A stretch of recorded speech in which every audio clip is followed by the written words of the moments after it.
Hello everyone and welcome. My name is Jonathan Bailey. I'm from the website Plagiarism Today, which can be found at plagiarismtoday.com. Today I'm going to show you how to find the host of any domain website, that's to say a website that has its own .com, .net, or .org. Now a few pointers before I begin. The first is that earlier this week I updated the Stopping Internet Plagiarism section of my site. Specifically, I updated the Finding the Host chapter. You can find this chapter by going over to the sidebar of the site, scrolling down, looking under Navigation, and there underneath the Stopping Internet Plagiarism heading you'll find the Finding the Host chapter. Now that page is an excellent reference and I highly recommend it. In fact, I'll probably be embedding this video into that page because not only does it contain a text description of what I'm about to show you, it also has some nice static screenshots and it also has information and tips on finding hosts for other types of websites.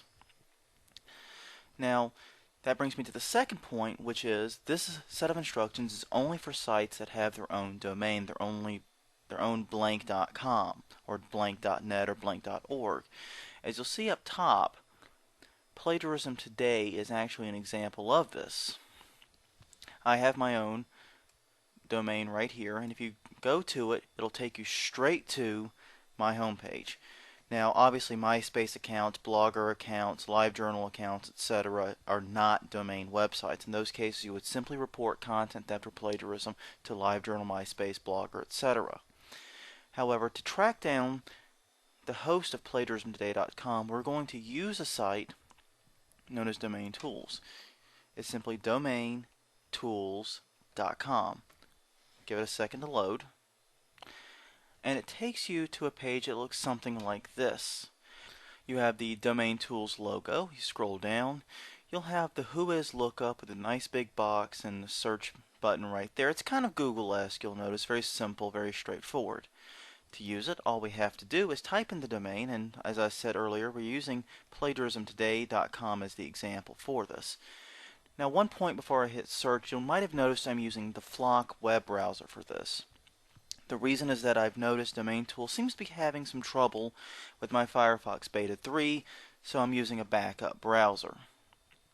You go over here, you click search, and it takes it a few seconds. It has a lot of information to pull down and display, but you'll get this very massive, very long, and somewhat confusing page. And as we see as we go down, it has the front page information for the site.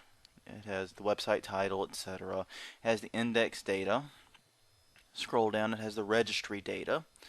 You see I used GoDaddy.com as my registrar, big surprise there. But what we're really interested in is the server data. The server data gives a variety of information, not including the server type, but what we're really interested in is these two sections right here, the IP address and the IP location. The IP location is very, very helpful. As you can see, the site is hosted in the United States. That's a little American flag. It's hosted in California. Specifically, it's in Culver City and by a company known as Media Temple. Now, at this point, you could probably just simply Google Media Temple Inc. and locate the actual site, but we're going to take it one step further for this video. And to do that, we're going to go back up to the IP address right here and click this little red W. And what this does is it performs what's called an IP Whois. It takes a look at the various records, determines who is the owner and operator of that IP. Click the little red W. It'll take you to another very lengthy, very long page. This one is filled with a lot of text. And as you can see, you have the org name Media Temple. There's the actual address for the company. Scroll down even further. You'll start getting some email contacts for the company. Here you have a DNS admin and an abuse admin for the site. Now, these email addresses aren't terribly important for this purpose because typically the DMCA agent is actually at a different address. However, what is useful is this domain. You can't select it to copy it due to the nature of domain tools. They have email privacy in effect. But you can go up here and type in mediatemple.net. 99 times out of 100, you'll find that that address actually corresponds with the host as it does here.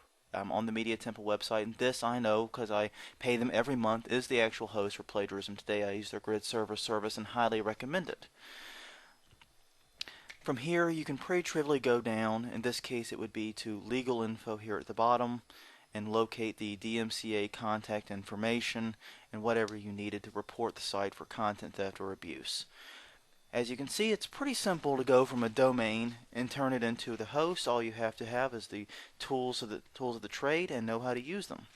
Hopefully by watching this video you're a little bit better prepared and a little bit more wise as to how to use the various networking tools at your disposal.